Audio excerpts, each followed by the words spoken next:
Bonjour à tous, je vous retrouve avec plaisir sur 8 Mont Blanc. Nous sommes ensemble pour une nouvelle semaine d'actualité et voici tout de suite les titres de ce lundi 12 octobre. Les forains ne sont pas à la fête du côté de la Balme de Sillingy. Ils ont mené une opération escargot ce lundi pour protester contre l'annulation de la foire de l'Abatis qui devait se tenir le 25 octobre. Emmanuel Jaude était sur place. Et puis un village sous surveillance, la vidéoprotection est en pleine expansion dans le Chablais. Dans l'agglomération de Thonon, la commune rurale de Fessy s'est dotée de 6 caméras. Précision à suivre. Avant de développer ces titres, un point sur l'épidémie dans nos départements. Les indicateurs se dégradent encore. Pour le moment, la Savoie est en zone d'alerte. La Haute-Savoie n'a pas atteint ce stade, mais d'après les derniers chiffres, la situation pourrait évoluer pour nos deux départements. Le principal indicateur pris en compte pour classer un département est son taux d'incidence, c'est-à-dire le nombre de cas positifs ramenés à 100 000 habitants sur 7 jours. Il est de 87,4 en Haute-Savoie, de 155 en Savoie. Le taux d'incidence chez les plus de 65 ans est aussi pris en compte, tout comme la part des patients Covid dans les services de réanimation. Pour la région Auvergne-Rhône-Alpes, ce taux est de 31%. La prise de parole d'Emmanuel Macron mercredi et le point hebdomadaire du ministre de la Santé Olivier Véran jeudi soir seront donc à suivre avec une attention particulière. Dans ce contexte, la foire de l'Abatis est annulée à la Balme de Sillingy. Les forains locaux sont en colère. Ils ont mené une opération escargot ce lundi matin. Cette annulation handicape encore un peu plus un secteur d'activité déjà très impacté par la crise sanitaire. Emmanuel Jaude est allé à leur rencontre reportage. L'humeur n'est pas à la fête ce lundi matin. En cause, l'annulation de la foire de l'Abatis située sur la Balme de Sillingy. Une décision qui impacte encore un peu plus le travail des forains. Un secteur qui a déjà enregistré un recul de près de 70% de leur activité depuis la rentrée scolaire. On demande le travail, monsieur, tout simplement. On veut juste travailler, installer nos manèges et faire vivre nos familles. C'est un peu la goutte d'eau qui fait déborder le vase, car le département est toujours en zone verte. Et il y a beaucoup de fêtes foraines qui se débloquent et qui commencent à se faire. Et là, la Balme de Sillingy n'a pas souhaité recevoir la fête foraine cette année, alors que toutes les mesures sont prises pour le bon déroulement de la fête foraine. Mesures sanitaires avec masques obligatoires sur la fête foraine, distribution de masques gratuits sur la fête foraine, les gels hydroalcooliques, les distanciations, tout ce qu'il faut pour le bon déroulement d'une fête foraine. Pourtant, face à cela, la municipalité se refuse à assumer l'organisation d'une telle manifestation. Il faut dire que la Balme de Sillingy a déjà bien enduré les âpres de la Covid, devenant, bien malgré elle, l'un des tout premiers clusters de France en février dernier. Il y a 2 semaines déjà, on a eu une réunion avec les forains et les forces de l'ordre pour leur demander déjà à l'époque de diminuer le nombre de manèges. Et ils ne voulaient pas l'entendre. Le virus circule et je pense qu'il faut être vigilant. Et je suis garant du domaine public. Et c'est pour ça que je préfère prendre la situation, comme on dit, à bras-le-corps et respecter les directives de l'État et mettre en place les gestes barrières pour justement continuer à assurer la sécurité sanitaire déjà dans un premier temps. Ce lundi, il aura fallu faire appel à la préfecture afin de jouer le rôle de médiateur. Si aucune solution n'a encore été trouvée, une réunion se tiendra dès ce mardi matin en mairie afin de définir au mieux les conditions sanitaires permettant l'installation de la fête foraine. Allier sécurité sanitaire et gestes écologiques, c'est le pari de deux Savoyards d'Aix-les-Bains. Ils ont en effet conçu des bornes de gel hydroalcoolique fabriquées à partir de skis recyclés. Les bornes sont en vente depuis le mois de juin. C'est un reportage d'Aude Frappin. Recycler des skis pour en faire des bornes de gel hydroalcoolique. Il fallait y penser. Pour le co-gérant de la source voisine, un traiteur locavore basé à Aix-les-Bains, l'idée est apparue comme une évidence. Pour nos buffets, il nous fallait automatiquement respecter les consignes sanitaires et pour cela, il nous fallait distribuer du gel. Et donc c'est dans cette perspective que j'ai eu l'idée un peu saugrenue d'utiliser les skis de mon voisin pour commencer à réfléchir et à conceptualiser cette borne. L'objectif, c'est de trouver un moyen à la fois ludique et dédramatiseur pour pouvoir faire en sorte que ce geste quotidien devienne plus agréable finalement. Frédéric Drone recycle toutes les parties du ski, même les bâtons et le frein de pente, qui ont été récupérés à la déchetterie ou auprès de particuliers. Et selon lui, toute la difficulté de la conception est de s'adapter à chaque nouveau modèle. Chaque ski a sa spécificité, hein. Il y en a qui sont très droits, il y en a qui ont des formes incurvées, il y a des formes qu'il faut finalement supprimer, hein. Toutes les formes très arrondies dans le bas, on est obligé de les recouper pour remettre un ski droit. Donc c'est vraiment un travail artisanal. Pour la fabrication des bornes, Frédéric Drone a privilégié des matériaux 100% locaux. Les skis viennent de la proximité, le bois vient de la proximité puisque c'est des artisans charpentiers ébénistes qui nous procurent le bois. Les pieds sont faits avec du bois de coffrage.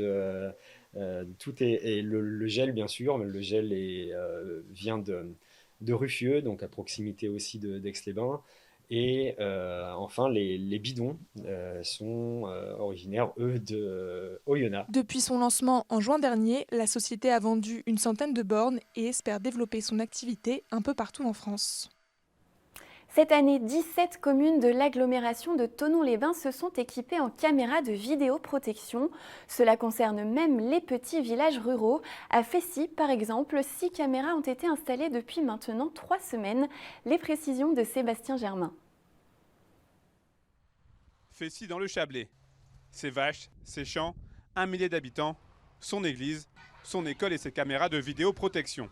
Car depuis maintenant 3 semaines, 6 caméras ont été installées à certains points névralgiques du village. Une démarche qui s'inscrit dans la volonté de Thonon Agglomération d'équiper 20 communes de son territoire en système de vidéoprotection. On en profite pour sécuriser nos bâtiments, c'est-à-dire l'école avec les enfants qui sont dedans, l'aire de jeu avec les mamans, les enfants, ou même les papas, je dis les mamans, mais on va dire le public qui va sur cette aire de jeu qui est très fréquentée. Donc voilà, le but c'était de sécuriser tout ça sans faire de flicage. On n'est pas la journée derrière les caméras, derrière les écrans en train de regarder ce qui se passe, loin de là. Mais par contre, ils ont déjà commencé un petit peu à faire leur effet. On sent que les voitures roulent un peu moins vite, que les choses se tranquillisent un peu. Depuis 2015, la région Aura a participé à la mise en place de 4200 caméras de vidéosurveillance dans les villages de la région, avec un cofinancement dans certains cas. À Fessy, cet apport s'élève à 16 000 €. Les villages font partie du territoire et la délinquance malheureusement se déplace. Et nos villages, quelle que soit leur taille, et leurs communes, quelle que soit leur taille, sont victimes de cette délinquance et nous devons y faire face. C'est la raison pour laquelle nous répondons à toutes les demandes, que ce soit des demandes de maires de grandes villes ou de petits villages. Nous répondons à une attente des élus locaux qui ont besoin de sécuriser leur village et leur commune. C'est la raison pour laquelle leur avocat a décidé d'avoir un vice-président à la sécurité et un budget dédié à la sécurité. Et même si on ne peut pas réellement parler de délinquance dans ce village rural de Haute-Savoie, Monsieur le maire a prévu d'installer d'autres caméras de vidéoprotection prochainement. Ce sera notamment le cas à la salle des fêtes et au musée. Dans ce contexte de crise sanitaire, certains événements sont tout de même maintenus. C'est le cas du festival Mont Blanc d'humour à Saint-Gervais. Il aura lieu du 21 au 25 octobre dans la station. À l'affiche, Florent Père ou encore Jean-Luc Lemoine, mais aussi une artiste locale qui me rejoint sur le plateau. Il s'agit de Charlotte Boisselier. Bonsoir. Bonsoir. Merci d'être avec nous, d'avoir accepté notre invitation. Vous êtes Saint-Gervolaine, vous allez jouer à la maison. Oui, qu'est-ce que ça fait de jouer à la maison? Ça fait trop plaisir et en même temps un petit peu peur quand même parce qu'on connaît du monde. Et oui, ça rajoute un peu de pression de jouer. Oui. Les amis, la famille vont être présents peut-être? Oui, il y a un petit peu de quelques personnes qui vont venir, mais puis il y a ma mère. Donc, Avant de parler du festival, parlons un petit peu de vous. Comment vous êtes arrivée à la scène, à l'humour? je faisais beaucoup de spectacles. J'ai fait un spectacle quand j'étais à l'Assomption, au collège à Saint-Gervais. Et déjà, j'aimais bien la scène. Après, j'ai fait de l'animation. On faisait beaucoup de spectacles d'animateurs. Et un jour, j'en ai eu marre de reprendre les sketchs des autres. Alors, je suis montée à Paris et j'ai écrit mon spectacle, en gros. En gros. Le spectacle que vous allez jouer le 22 octobre à Saint-Gervais, c'est Immature. C'est le titre du spectacle. Est-ce que c'est vous? Oui, c'est tout moi. C'est tout à fait moi. Plein de personnages, un peu de stand-up aussi. Mais bon, c'est tout moi quand même. J'ai vu dans les images, on voit le drapeau savoyard. Est-ce que vous vous êtes inspiré de votre terre de naissance pour ce spectacle? Oui, oui, j'en parle à un moment donné, parce que je trouve qu'on n'est pas respecté dans la société. Ça, c'est vrai, en tant que savoyard. Voilà, en tant que savoyard. Donc je le dis, et puis je fais une petite chanson dessus, rigolote. Carrément. Voilà, carrément. Est-ce que ça marche? Est-ce que quand vous jouez à Paris, par exemple, le public est réceptif à ce côté chauvin savoyard? Oui, oui, oui, bah, les Parisiens aiment bien, ça les fait rigoler. On est gentils, les montagnards, ça les fait rire. Mais non, ça fait les gens aiment bien quand on parle de là d'où on vient, puis ça les détache un peu de ce qu'ils font eux, donc j'aime bien en général. Là, vous allez donc jouer dans le cadre de ce festival Mont Blanc d'humour. Il me semble que c'est un extrait, vous ne jouez pas le spectacle en entier, c'est ça? Oui, on doit jouer 30 minutes. Il faut qu'on extrait 30 minutes de notre spectacle. Parce que vous faites donc partie de cette soirée découverte. Oui. Qu'est-ce que ça va vous apporter de jouer dans ce festival? Eh bien, de la visibilité. Et puis, c'est une super expérience. C'est le plus vieux festival d'humour en France.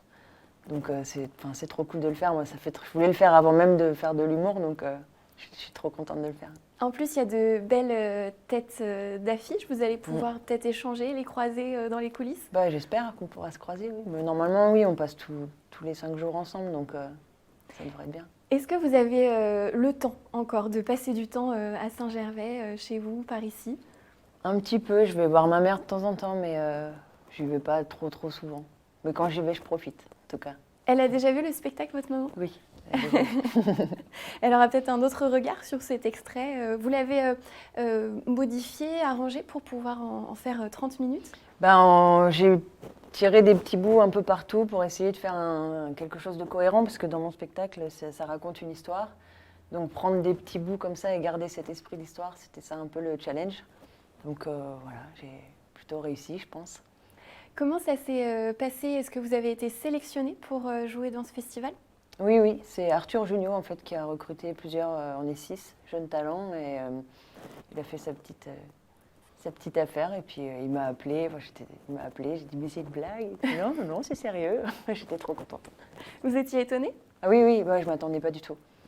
Je m'attendais pas du tout à le faire cette année, et surtout je m'attendais pas à ce qu'il y en ait un en octobre.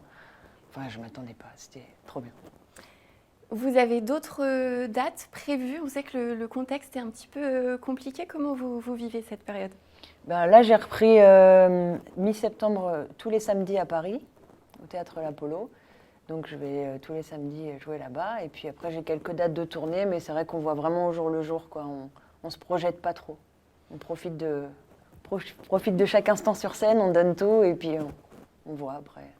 Là, ce festival Mont Blanc d'humour qui va être évidemment organisé dans le respect des gestes barrières, c'est une belle fête, c'est une belle occasion de se retrouver, de retrouver le public. Ah oui, bah c'est super que le maire ait fait ça, parce que les gens ont besoin de rire, nous on a besoin de jouer. Donc non, je pense que c'est vraiment une très très bonne initiative d'avoir fait une petite session comme ça maintenant. Est-ce que vous avez d'autres projets, ou est-ce que vous allez continuer avec ce spectacle immature? Pour l'instant, je vais continuer avec ce spectacle, me mettre à fond, essayer de le rendre le plus efficace possible. Et puis après, on verra si on me propose des projets ou quoi. Je suis prête à accepter pas mal de choses, si ça m'intéresse.